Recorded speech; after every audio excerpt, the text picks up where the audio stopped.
परम पुरुष गुरुदेव जी शाश्वत शांति निधान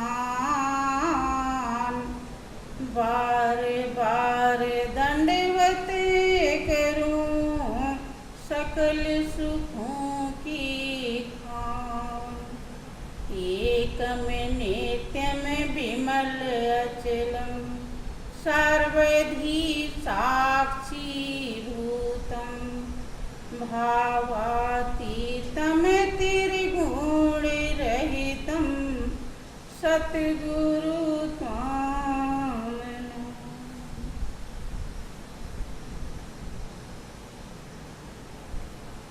बोलिए प्रेम से श्री सद्गुरुदेव महाराज की जय, श्री सच्चिदानंद भगवान की जय, वृंदावन बिहारी लाल की जय।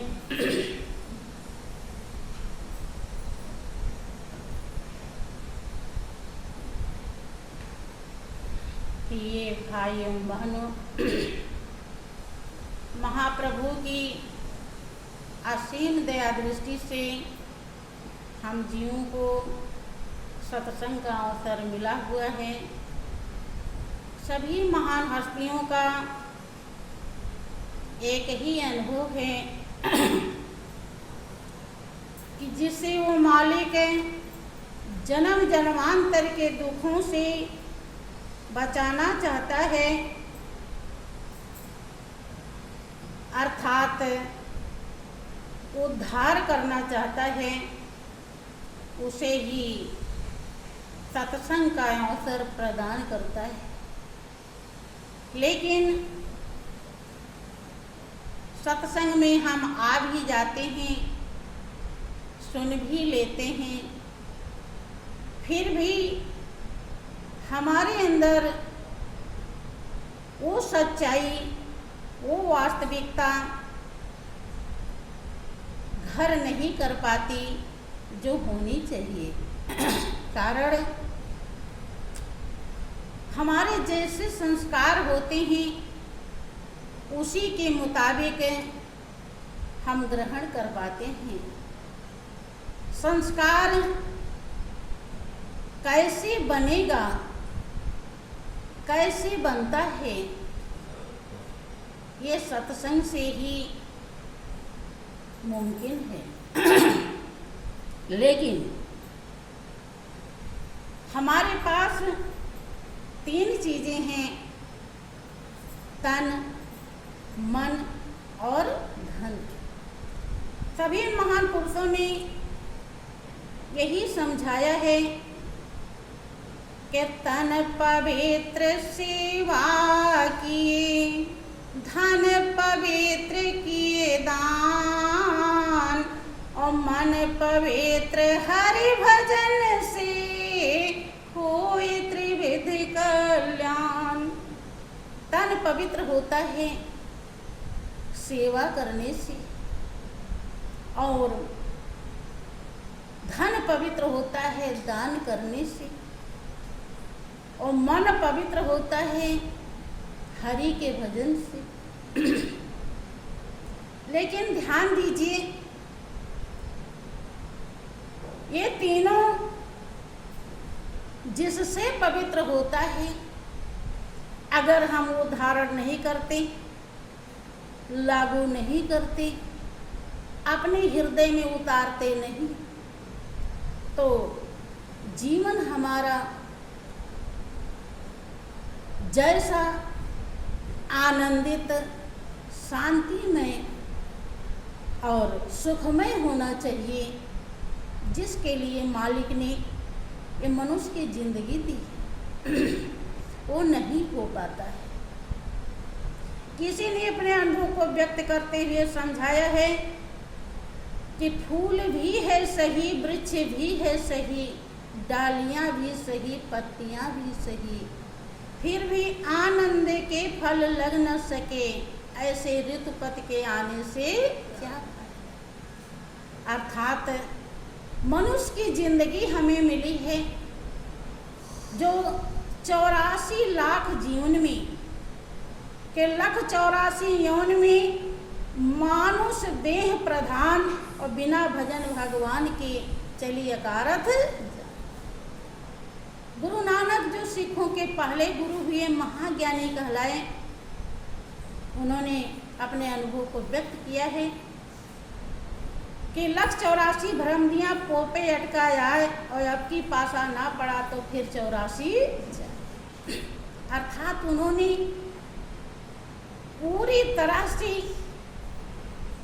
होश में लाने के लिए उपदेश किया है कि ताकि गाफिल कोई जीव न रहे, मनुष्य प्राणी न रहे। भगवान राम प्रजावासियों को समझाते हुए कहते हैं कि नरतन भाव वारिद कहूँ बेरो और सन्मुख मरुत अनुग्रह मेरो।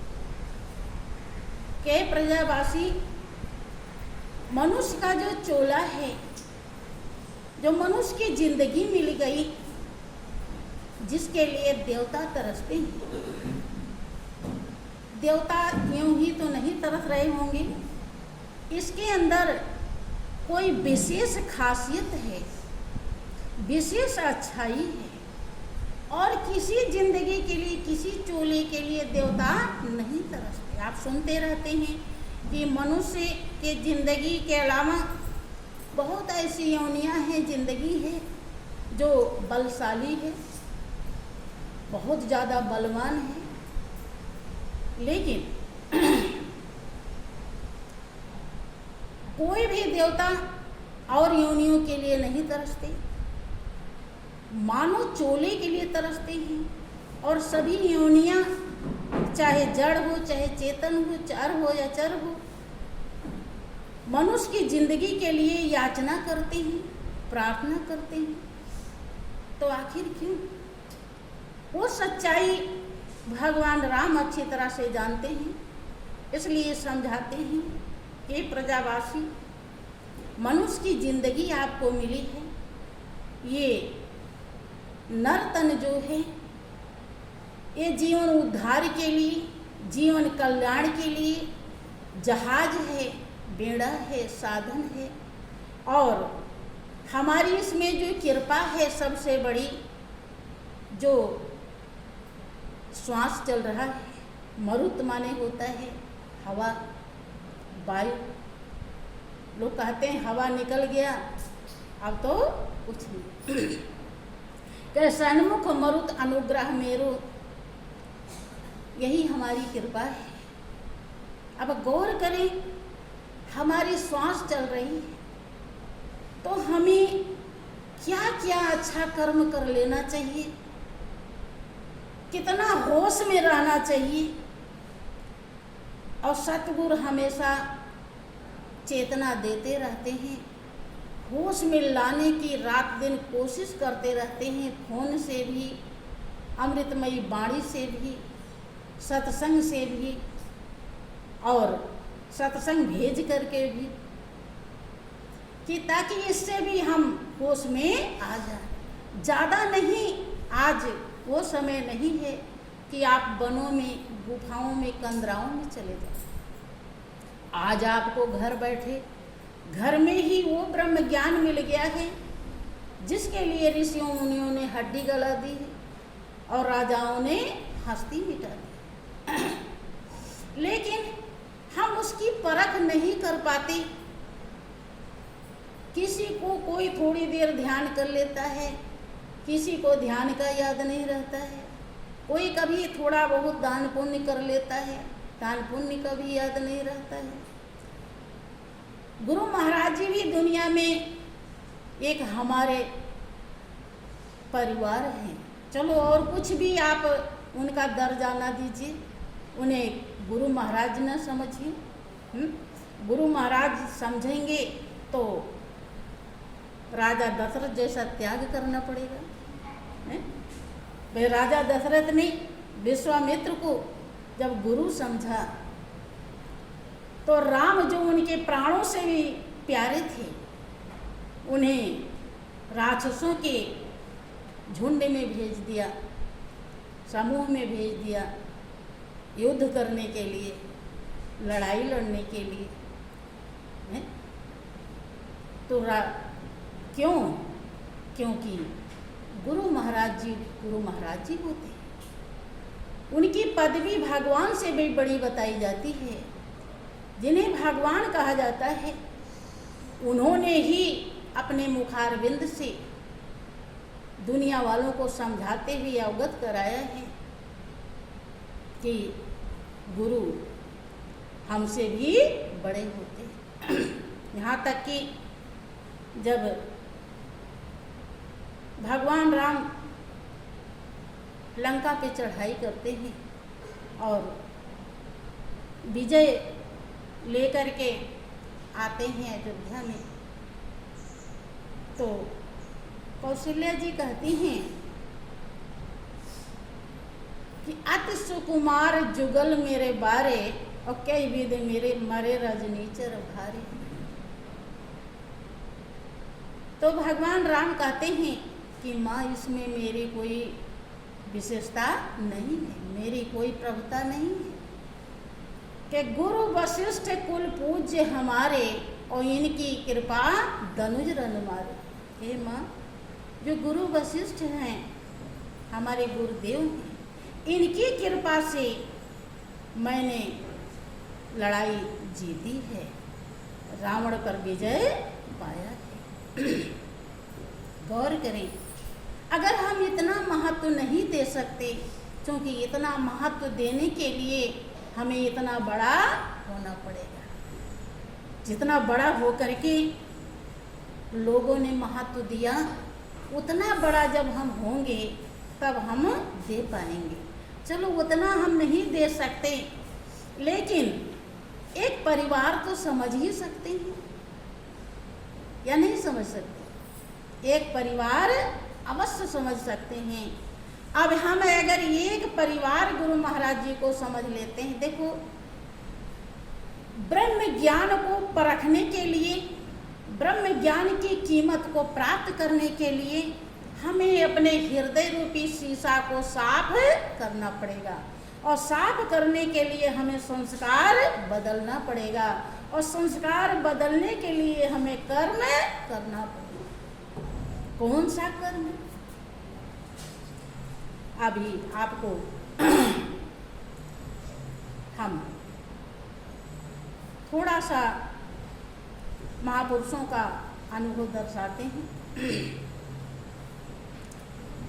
क्योंकि एक परिवार अगर हमने समझा है तो परिवार के लिए हम कितना करते हैं। एक परिवार के लिए हम जितना समय देते हैं, जितना खर्च करते हैं, जितना सेवा करते हैं, खाली इतना ही कर ले, संभव नहीं है शायद, या है? हमारे ख्याल से नहीं। एक परिवार के बराबर श्री गुरु महाराज जी को समझ पाएंगे? बोलिए, कोई नहीं बोल रहा। नहीं समझ पाए, कह तो रहे हैं लेकिन शायद मुश्किल। चलो ठीक है, एक परिवार में ऐसा परिवार समझ लें कि जो खाली चाय पीता हो और दोनों टाइम पिलाएंगे कि एक टाइम? दोनों टाइम, ठीक। तो एक चाय कितने की मिलती है? 10 रुपये की। कहीं वैसी जगह आप जाएंगे तो ज़्यादा की मिल जाएगी, लेकिन नॉर्मल 10 रुपये। अब दोनों टाइम में कितने की हो गई? 20 रुपये की। अब वो 30 दिन में कितने रुपए हो गए? 600।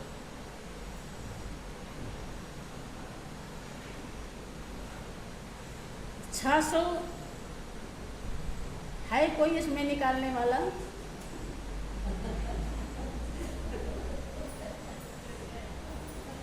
कह रहे थे कि हम गुरु महाराज जी को परिवार समझ लेंगे, फेल हो गए, नहीं हुए।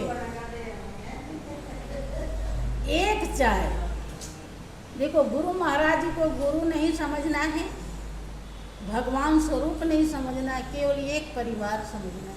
और परिवार में इतना अल्प आहारी जो खाली चाय पीता हो और कुछ भी नहीं खाता हो, खाली चाय पीता हो। गौर करें, अब हम 600 का नहीं, ऐसी भी बात नहीं है, 600 देने वाले भी, लेकिन कोई बिरला है। ये रही धन की सेवा। 100 रुपया 200 रुपया किसी को देना होता है तो उसमें भी लोगों के छक्के छूट जाते हैं। बहुत लोग कम ही टाइम से जमा कर पाते हैं और नहीं तो नहीं करते। हम ये समझाना चाहते हैं कि हमारे संस्कार क्यों नहीं बदलते, हमारा भजन में मन क्यों नहीं लगता, उसका कारण क्या है, ये हम समझाना चाहते हैं। अब ये रही धन की सेवा। अब मन की सेवा 24 घंटे में 2.5 घंटा मालिक का है।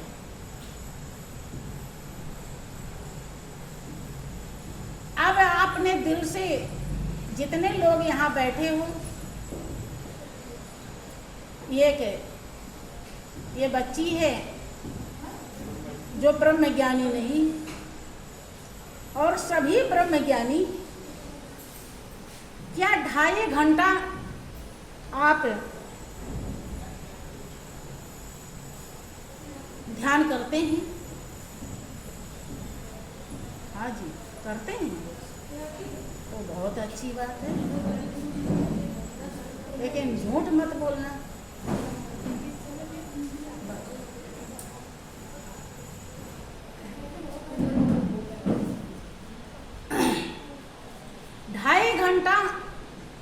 कोई बिरले प्रेमी भक्त ध्यान करता है। ये एक बहुत नॉर्मल सेवा बताई जा रही है। ये है मन की सेवा। और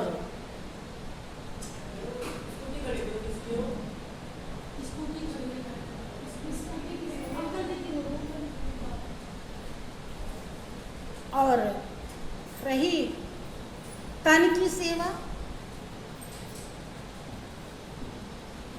जितने भी प्रेमी हैं, कम से कम उनको हफ्ते में एक बार तो गुरु महाराज जी को एक गिलास पानी तो पिला ही देना चाहिए, अर्थात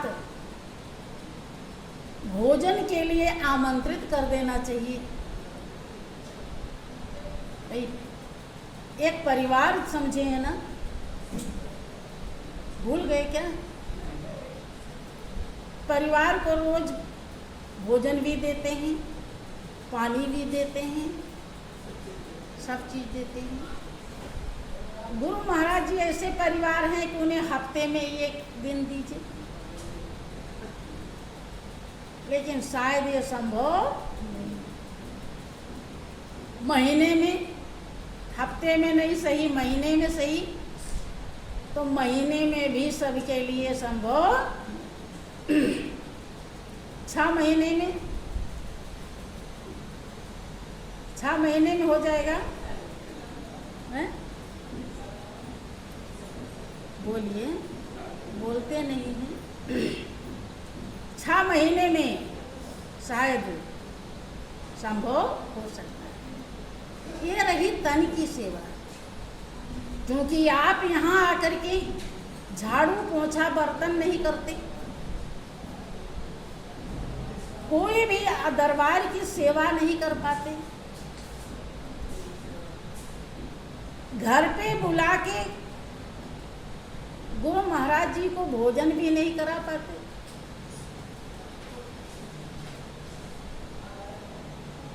यही कारण है कि आपका न तन पवित्र हो पाता है, न मन पवित्र हो पाता है और न धन पवित्र हो पाता है। इसीलिए ध्यान में हमारा मन लगता और ध्यान की हम कीमत समझ नहीं पाते।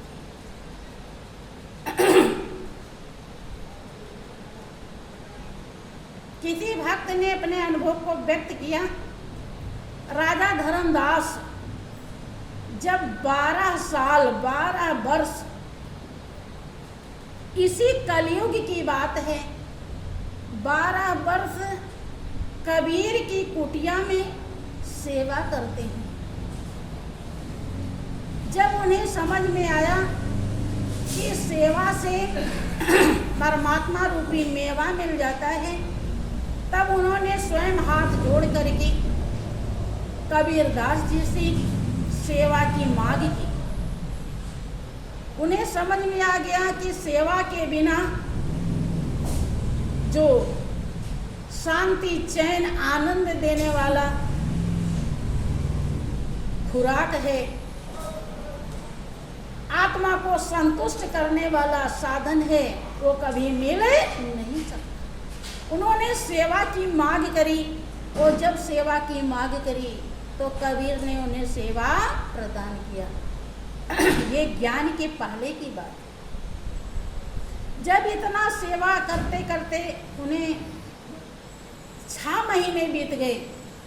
6 महीने बीतने के बाद माँ लोई को दया आ गई कि एक राजा है जिसके दरबार में असंख्य सेवादार हैं, कई कई रानियां हैं आरती उतारने के लिए, जो रत्नमणि सिंहासन पे बैठता है, सेना फौज हमेशा आज्ञा का पालन करने के लिए केवल उसका मुंह निहारते रहते हैं कि कब आदेश हो और हम फिर क्या करें।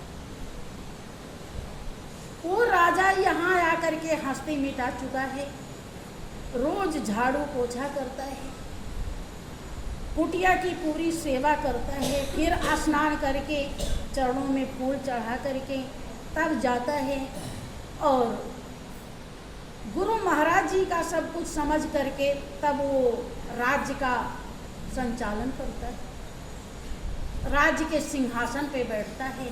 तो ये तो हर तरह से दिल का साफ हो चुका है। ये सोच करके माँ लोई ने प्रार्थना किया कि महाराज अब तो दया कीजिए और राजा को ब्रह्म ज्ञान प्रदान कर दीजिए, क्योंकि 21,000 श्वास 24 घंटे में चली जाती है, निकल जाती है और जो चली गई फिर वापस नहीं आती। महापुरुष कहते हैं कि आदमी बलवान नहीं, समय बलवान होता है, कि दांव का चूका फिर मारता है तो समय का चूका सिर मारता है, कि महाराज जो समय चला जा रहा है वो फिर वापस नहीं आएगा और राजा की सारी श्वास खाली जा रही है। जब तक इसे ज्ञान नहीं मिलेगा तब तक ये श्वास का लाभ नहीं उठा पाए। कबीर ने कहा लोई ये इस लायक नहीं हुआ है, अगर तुझे विश्वास नहीं है तो परीक्षा लेकर के आप हमेशा सुनते रहते हैं। लोई ने परीक्षा लिया। क्या परीक्षा लिया? पूरा करकट जो रखा हुआ था उसे ही जब वो स्नान करके चरणों में फूल अर्पण करने के लिए आ रहे थे तो लोई ने वही कूड़ा उनके ऊपर फेंक दिया। और जब फेंक दिया तो राजा ने घूम कर देखा, तिरछी आंख से जब देखा तो वो लोई क्रोध से आंखें लाल हो गई थी, लेकिन कुछ बोल न सकती। संत हृदय नवनीत समाना, और कहा कबियन पर कहा न जाना। लोई का हृदय निर्मल है, वो सोची कि कुछ बोला नहीं तो इसका हृदय साफ हो गया है, इतना बड़ा अपमान सह लिया, अब इससे अच्छाई और क्या हो सकती। क्योंकि अपमान वही सह सकता है जिसके अंदर से मोर तोड़ निकल गया। वो ये जानता है अपमान माने कुछ भी नहीं, ना तो प्यार ही कुछ है, सम्मान ही कुछ है, और ना अपमान ही कुछ। जाके कहती हैं कि महाराज, राजा को ज्ञान दे दीजिए, हमने परीक्षा लिया, कूड़ा करकट फेंक दिया, लेकिन राजा कुछ भी बोला कि लोई तूने आंखें देखी थी क्या, कि आंखें उसकी क्रोध से लाल हो गई थी। अगर तेरी जगह पर कोई और होता तो वो खाल खिंचवा कर भूसा भरवा देता। राजा है, शासक है, अभी इस लायक है नहीं। राजा सुन रहे थे लेकिन हिम्मत नहीं हारे, फिर वो उसी तरह सेवा में लग जाते हैं और 12 साल 6 साल और करते हैं। 12 साल के बाद फिर परीक्षा जब लेती हैं लोई, तो परीक्षा में वो खरे उतरते हैं और फिर जब उन्हें ब्रह्म ज्ञान मिलता है तो बहनों, उन्होंने वो सच्चे व्यापारी, हम सभी व्यापारी हैं, हम इस दुनिया में बिजनेस करने के लिए आए हैं। हाँ, कौन सा बिजनेस करने के लिए आए हैं ये सत्संग बताता है, लेकिन तभी हम हासिल कर पाएंगे जब सत्संग की वाणी को अपने हृदय में धारण करेंगे, और धारण तभी कर पाएंगे जब हमारे संस्कार महान और पवित्र होंगे, और महान और पवित्र संस्कार तब होंगे जब हम तन मन धन से सेवा करेंगे। उन्होंने अपने अनुभव को व्यक्त किया कि मोती बूंद घटही में उपजे, सुकृत भरत भंडारी, और नाम पदार्थ लाद चलो है धर्मदास। मोती बूंद, लोग कौड़ी के लिए, जिसको महापुरुषों ने कौड़ी बताया, हाथ की मैल बताई, उसके लिए कहाँ कहाँ भटकते, लेकिन कहीं भी जाना नहीं है, कुछ बोलना नहीं है, मखमली गद्दी पर बैठ करके आराम से कूलर पंखा चला करके एसी कमरे में बैठ करके केवल जो मोती बूंद घट में पैदा हो रहा है उसे बटोर लेना है, उसे इकट्ठा कर लेना है, उस पर ध्यान दे लेना है।